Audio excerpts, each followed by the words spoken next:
Hello students, welcome to my YouTube channel. और आज हम डिस्कस करेंगे वेन डे ग्राफ जनरेटर के बारे में।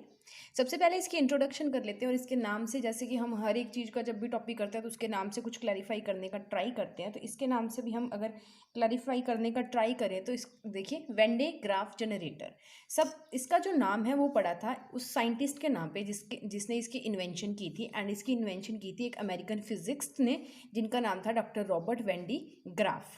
तो उसी के नाम के ऊपर इसका नाम पड़ा है when day graph. And generator means कि किसी चीज़ को जनरेट करना, किसी चीज़ को प्रोड्यूस करवाना।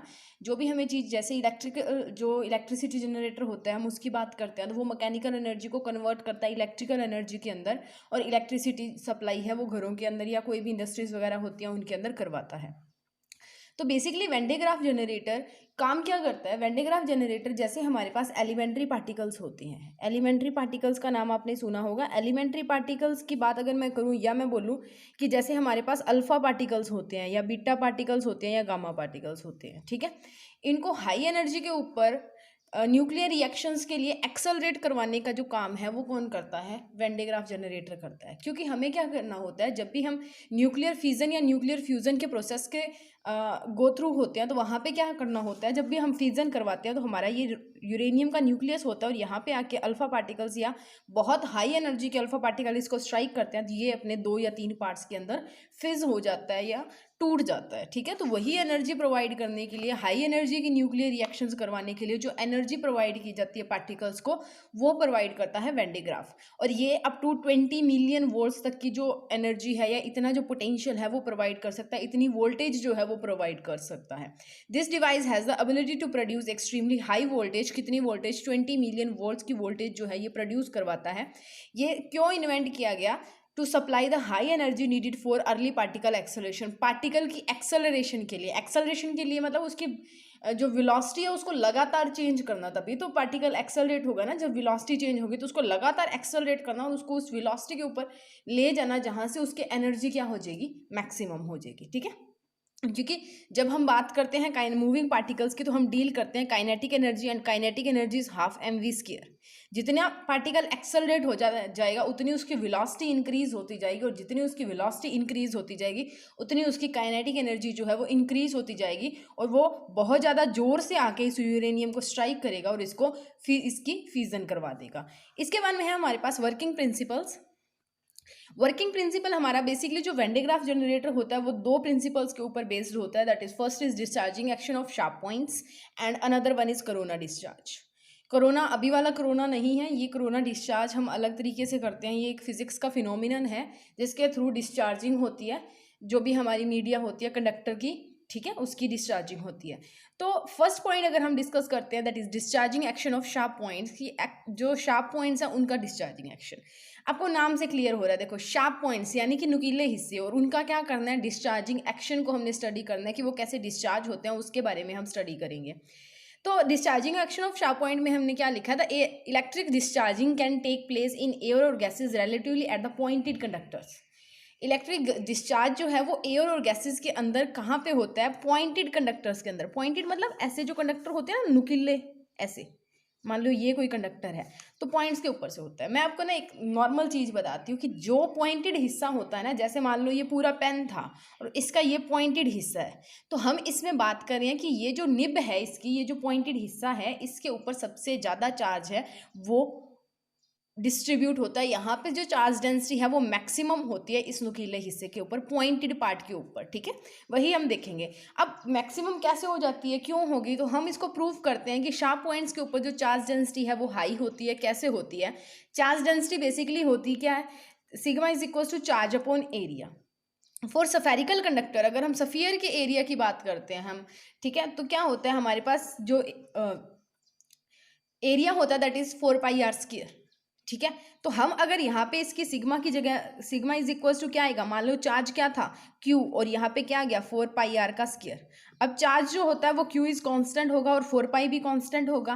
दैट मीन्स कि sigma is inversely proportional to r square. जितना ज़्यादा रेडियस कम होगा उतना ज़्यादा सिग्मा क्या होगा? ज़्यादा होगा। जितना ज़्यादा रेडियस होगा उतना क्या होगा? सिग्मा कम होगा। तो रेडियस कब कम हो सकता है? एक मैं आपको ये कंडक्टर दूँ कि ऐसा कोई कंडक्टर है, यहाँ पे मैं सफियर ड्रा करूँ, ये मैंने यहाँ पे सफियर ड्रा किया, एक मैं आपको ये कंडक्टर दूं, एक मैं यहाँ पे सफियर ड्रा करूं, दोनों में से किसका रेडियस ज़्यादा है? ऑब्वियसली ऊपर वाले का रेडियस ज़्यादा है, दैट R1 अगर हम मानते हैं और इसको R2 अगर हम लेके चलते हैं तो R1 is greater than R2, ठीक है। तो R1 is greater than R2, तो इसका रेडियस ज़्यादा हुआ ना, तो अगर इसका रेडियस ज़्यादा तो यहाँ पे मतलब कि चार्ज डेंसिटी कम है, इसका मतलब यहाँ पे चार्ज डेंसिटी ज़्यादा है। तो वही तो मैंने बोला कि शार्प पॉइंट्स के ऊपर जो चार्ज डेंसिटी होती है, जो चार्ज होता है वो ज़्यादा अक्यूमुलेट होता है, ठीक है। बस Q/4 को मैंने पुट किया हुआ है कांस्टेंट, वही हम यहाँ पे लेके चले हैं कि Q/4 जो है उसको हमने कांस्टेंट पुट किया है और उसके जगह पे प्रोपोर्शनैलिटी का हमने साइन जो है वो इंड्यूस कर दिया, ठीक है, या इंट्रोड्यूस कर दिया। नेक्स्ट आपको दिखाया हुआ फिगर के अंदर कि कैसे हम शार्प पॉइंट्स की बात करते हैं। यहाँ पे देखिए जो आपको पिंक कलर में प्लस प्लस प्लस का चार्ज दिख रहा है, वो मैंने जो शार्प पॉइंट्स है निकले हिस्से जो बाहर की तरफ निकले हुए हैं उनके ऊपर ज़्यादा लगाया हुआ है, बाकी यहाँ पे जो ये चार्जेस है वो कम है। तो ये शो करता है कि जो नुकीले हिस्से होते हैं शार्प पॉइंट्स के ऊपर जो हमारी सिग्मा होती है वो ज़्यादा होती है, शार्प पॉइंट्स के ऊपर सिग्मा इज हाई। डन। तो discharging action of sharp points के अंदर हमने क्या मेनली डिस्कस किया था कि जो शार्प पॉइंट्स होते हैं उनके ऊपर जो चार्ज डेंसिटी होती है वो मैक्सिमम होती है, ठीक है, चार्ज डेंसिटी हाई होती है as compare to the rest of the body. यहाँ पे आपके प्लस प्लस प्लस की कम डेंसिटी दिख रही है, यहाँ पे देखिए कितने ज़्यादा पास पास पड़े हैं, दैट मीन्स की डेंसिटी इज हाई। अब किसकी डेंसिटी है? चार्ज की डेंसिटी है, दैट मीन्स की charge density is high. Clear. Next is corona discharge. Corona discharge का मतलब देखो, करो ना डिस्चार्ज मतलब डिस्चार्ज कर दो, किसको? कंडक्टर को। और कौन से कंडक्टर की बात कर रहे हैं हम? शार्प पॉइंटेड कंडक्टर की बात कर रहे हैं। तो ये शार्प पॉइंट कंडक्टर जो है इसको हम बोलते हैं कोरोना डिस्चार्ज, करो ना, कर दो ना जिसको हम बोलते हैं, ठीक है। एक तो करो ना भाई मतलब मत करो, एक करो ना मतलब करो, तो ये करेगा डिस्चार्ज, और डिस्चार्ज करके अपना जो चार्ज है वो इस इंसुलेटर को दे देता है।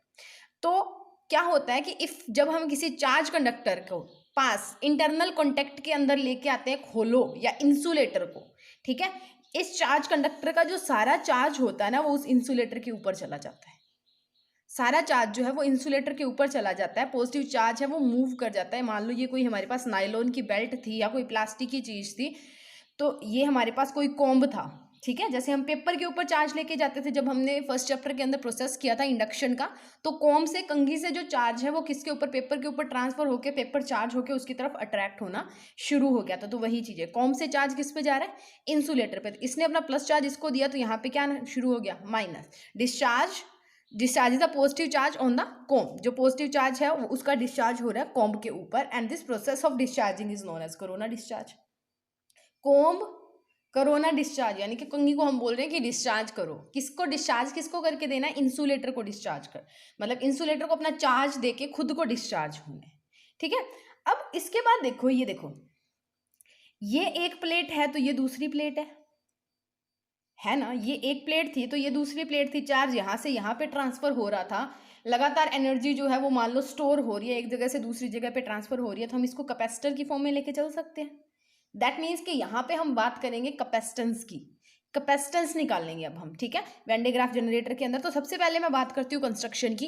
कंस्ट्रक्शन के लिए आपको ये सारी थ्योरी मैंने आपको लिख के दी है क्योंकि पेपर में तो लिखना पड़ेगा, बट मैं आपको समझा देती हूँ। एनसीईआरटी की बुक लेते हैं हम, उसके अंदर जैसा वेन डे ग्राफ जनरेटर बना हुआ है उसके अकॉर्डिंग मैं आपको समझा देती हूँ कि वेन डे ग्राफ जनरेटर के अंदर बेसिकली पार्ट्स कौन से होते हैं। तो ये हमारा है वेन डे ग्राफ जनरेटर। सबसे पहले नीचे से स्टार्ट करते हैं। नीचे से स्टार्ट करने के लिए हमारे पास क्या होता है? एक ग्राउंडेड मेटल बेस होता है, ये आपको दिखाई दे रहा है स्क्वायर शेप का, ठीक है। इसके अंदर हमने क्या रखा होता है? एक मेटल ब्रश रखा होता है, और इस मेटल ब्रश को हम हाई टेंशन सोर्स के साथ कनेक्ट करते हैं। हाई टेंशन सोर्स मतलब जो वोल्टेज प्रोवाइड करे, इसको चार्जेस प्रोवाइड करे, ठीक है। ये जो आपको प्लस प्लस का साइन दिख रहा है, मैं थोड़ा सा जूम करके आपको दिखा देती हूँ, ठीक है, ये अब दिख रहा है प्रॉपर। तो ये जो प्लस प्लस का साइन आपको दिख रहा है, ये है हमारा मेटल ब्रश। ये जो मेटल ब्रश है ये क्या करता है? उसके बाद में ये जो ब्लू कलर की आपको लाइन दिख रही है जिसके ऊपर ये चार्ज दिख रहे हैं, ब्लू कलर की लाइन, ठीक है, ये वाली, ये है हमारे पास नायलॉन बेल्ट जो चार्ज को कैरी करके एक जगह से दूसरी जगह पे लेके आता है। And this circular section is pulleys, ये है P1 पुली, ये मान लो P2 पुली है, या P1 P2 आप उल्टा भी कर सकते हो, ठीक है, क्लियर। उसके बाद में यहाँ पे हमारा एक ब्रश और लगा होता है, ठीक है। ये ब्रश होता है कलेक्टर ब्रश, इसको हम बोलते हैं B2 and that brush is collector brush. यहाँ से ये जो लाइन के अंदर plus plus plus plus charge आ रहा है ना, इसको सारे को ये कलेक्ट कर लेता है। ये होता है स्प्रेयर ब्रश, मतलब ये जो बेल्ट जब इसके पास आएगा ना तो अपना सारा प्लस चार्ज ये इसके ऊपर स्प्रे कर देगा, ठीक है। स्प्रे करने के बाद में ये चार्ज घूमता हुआ, पुली से घूमता हुआ इस ब्रश के पास जाएगा, तो जितना भी इसके पास प्लस का चार्ज होगा वो इससे ये वापस ले लेगा और ये सारा का सारा चार्ज इस सफियर के ऊपर इक्वली यूनिफॉर्मली डिस्ट्रीब्यूट होना शुरू हो जाता है, ठीक है। तो हमारा बेसिकली जो वेन डे ग्राफ जनरेटर है वो किससे है, दो ब्रशेज है हमारे पास, ठीक है, B1 एंड B2। B1 है हमारा स्प्रे कॉम्ब या ब्रश, आप इसको कुछ भी बोल सकते हो, स्प्रे ब्रश या स्प्रे कॉम्ब। ये होता है कलेक्टर ब्रश या कलेक्टर कॉम्ब, ठीक है। ये हमारे पास दो पुलीज होती हैं P1 and P2 and that blue colour line is nylon belt, insulating belt होता है। ये आपको एक ग्राउंडेड मेटल बेस दिया हुआ है स्क्वायर वाला जो है। उसके बाद में ये हमारा एक स्फेरिकल होलो शेल दिया हुआ है जिसके अंदर इसको रखा हुआ है। उसके बाद में इंसुलेटिंग कॉलम है, कॉलम यानी कि एक ऐसा जो मेजरिंग सिलेंडर जैसा टाइप का जो होता है। और ये सारा जो प्रोसेस है ये हमने क्या करना है, आइसोलेट करना है और इसके अंदर हम डालते हैं नाइट्रोजन और मीथेन गैस ताकि लीकेज ना हो, ठीक है। मैंने आपको बता दिया क्या क्या हिस्से होंगे इसके। दो ब्रशेज होते हैं B1 और B2, this is spray brush and this is collector brush. उसके बाद में दो पुलीज हैं P1 और P2, P1 है बॉटम के ऊपर, P2 है टॉप के ऊपर सफियर के अंदर, ठीक है। ये जो है हमारी ब्लू कलर वाली ये नाइलॉन बेल्ट है जो इनके ऊपर से मूव करती है, पुलिस के ऊपर से। उसके बाद में ये हमारा स्फेरिकल होलो डोम ले लो या इसको कुछ भी बोल सकते हो कि कंडक्टर या कुछ भी है, ठीक है। उसके बाद में ये जो है हमारे पास कॉलम है जिसके अंदर इंसुलेटिंग सपोर्टिंग कॉलम है, इंसुलेटर्स लेने आपने ताकि चार्जेस का लॉस ना हो, ठीक है। उसके बाद में ना यहाँ पे नहीं दिखाया हुआ पर एक चीज़ और भी होती है, यहाँ पे हमें एक पाइप दी जाती है जिसके थ्रू क्या करता है, जो पार्टिकल है वो जो हाईली एक्सेलरेट हो गया वो जाके इस पाइप के थ्रू क्या करता है, जहाँ पे अपना टारगेट पड़ा होता है उसके ऊपर जाके स्ट्राइक करता है, ठीक है। ये जो पुलिस होती है इनको मोटर के थ्रू, मोटर यानी कि बाहर से जो मोटर आपने घरों पे देखी होगी उसके थ्रू क्या कराया, जैसे पानी को हम ऊपर नीचे से ऊपर की तरफ लेके जाते हैं तो मोटर का यूज़ करते हैं ना, वैसे ही मोटर यहाँ पे यूज़ की जा रही है ताकि क्या किया जा सके, जो हमारा चार्ज है उसको एक जगह से दूसरी जगह पे ट्रांसफ़र किया जा सके। तो पुलिस को रोटेट करने के लिए हम मोटर को अप्लाई करते हैं, ठीक है। तो कंस्ट्रक्शन के अंदर अब हम कंस्ट्रक्शन पढ़ते हैं, आपको इजीली समझ आएगा। इसके अंदर एक मेटल लार्ज मेटल सफियर होता है जिसका radius equal to few metres का होता है, कुछ मीटर्स का, और उसके ऊपर माउंटेड किया होता है स्मॉल P1 और P2 जो मैंने आपको कॉलम दिखाया था इंसुलेटिंग कॉलम, उसके ऊपर उसको रखा होता है। उसके बाद में हमारे पास एक एंडलेस बेल्ट होती है B, जो ब्लू कलर की मैंने दिखाई थी, इंसुलेटिंग मटेरियल की बनी होती है। साइड में आपको फिगर दिख रही है, आप उसमें देख लो, ठीक है। B जो आपको बेल्ट दिख रही है नाइलॉन की बनी होती है या रबड़ की इंसुलेटिंग मटेरियल की बनी होगी और वो किसके ऊपर से पास करेगी, P1 और P2 दो पुलिस के ऊपर से पास करेगी, ठीक है। उसके बाद में नेक्स्ट मूव करते हैं। नेक्स्ट हमारी जो P1 पुली है वो है at the centre of the metal sphere और P1 जो है वो बिल्कुल बॉटम के ऊपर लगी हुई है, ठीक है, बिलो P2। बेल्ट जो है वो मूव करेगा continuously over the pulleys with the help of A motor, ठीक है। उसके बाद में हमारे पास B1 और B2 दो ब्रशेस थे, पहला था स्प्रे कॉम्ब और दूसरा था B2 था कलेक्टिंग कॉम्ब या ब्रशेज, आप कुछ भी ले सकते हो, ठीक है। उसके बाद में जो पॉजिटिव आयन है जिनको एक्सेलरेट करना है वो प्रोड्यूस किए जाते हैं in discharge tube D and the ion lies at the head of the tube inside the spherical shell and the other end of the tube carrying the target nucleus in the earthen. मैंने आपको बताया था कि एक tube जो है उसके through जो अपना आयन जो है वो एक्सेलरेट हो जाएंगे, वो किसके ऊपर स्ट्राइक करते हैं, टारगेट के ऊपर जाके स्ट्राइक करते हैं। उसके बाद में जो जनरेटर है उसको इनक्लोज किया जाता है एक स्टील चैम्बर के अंदर, जिसके अंदर क्या फिल किया जाता है, नाइट्रोजन और मीथेन हाई प्रेशर के ऊपर, ताकि लीकेज को रोका जा सके। और एक हाई टेंशन का हमें सोर्स चाहिए जो चार्जेस को स्प्रे कर सके।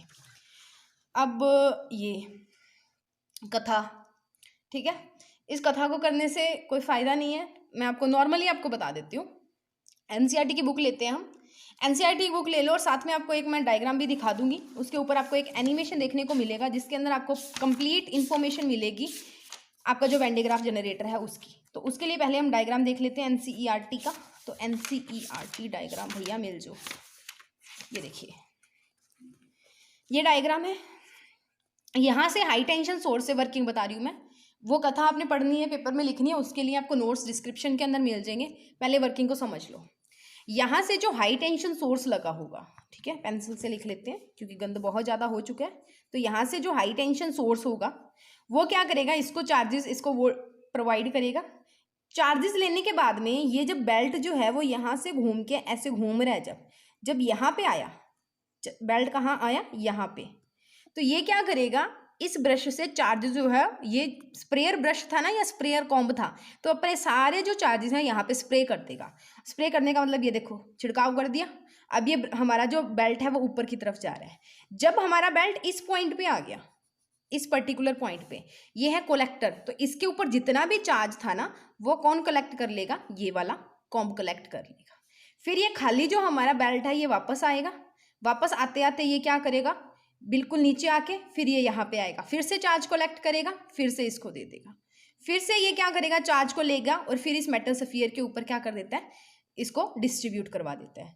फिर आगे गए, फिर वापस आया खाली होके, फिर यहाँ से चार्ज उठाया, इसको दिया, फिर वापस आ गया। तो ऐसे ऐसे क्या होगा, इस मेटल सफियर का जो पोटेंशियल है लगातार, वो पोटेंशियल क्या होता जाएगा, इंक्रीज होता जाएगा। Potential increases. ये पोटेंशियल जैसे जैसे इंक्रीज होता जाएगा वैसे वैसे हमारा क्या इंक्रीज हो रहा है, एनर्जी भी तो इंक्रीज हो रही है। एनर्जी, पोटेंशियल, वर्क डन, ये सारी एक ही टर्म्स के अंदर तो हम लेते थे, ठीक है। ठीक है, तो हमने बोला था, अब हम बात कर रहे हैं चार्जेस एट रेस्ट की, ठीक है। तो इलेक्ट्रोस्टैटिक फोर्स आएगा, और इलेक्ट्रोस्टैटिक फोर्स जब क्या होता है, कंजर्वेटिव होता है, तो कंजर्वेटिव जब होगा तो जो वर्क डन होता है, जो पोटेंशियल होता है, वो in the form of energy store हो जाता है। तो जो पार्टिकल है वो इस डिस्चार्ज ट्यूब के अंदर मान लो यहाँ पे जनरेट किए जाते हैं, और यहाँ से क्या करेंगे, ये जो हाईली एक्सेलरेटेड पार्टिकल यहाँ पे आएगा, वो यहाँ से होके जो इसका टारगेट होगा, जैसे यूरेनियम की बात हमने की थी, उसके ऊपर जाके वो क्या कर देता है, स्ट्राइक कर देता है। बस यही इतनी कथा थी। और उसके बाद में आपने जिक्र करना है उसका मीथेन का और नाइट्रोजन का, कि उनको हम फिल करते हैं हाई प्रेशर के ऊपर, ताकि जो लीकेज है उसको रोका जा सके। वही जो हमारा है बस एक इंपॉर्टेंट पॉइंट था।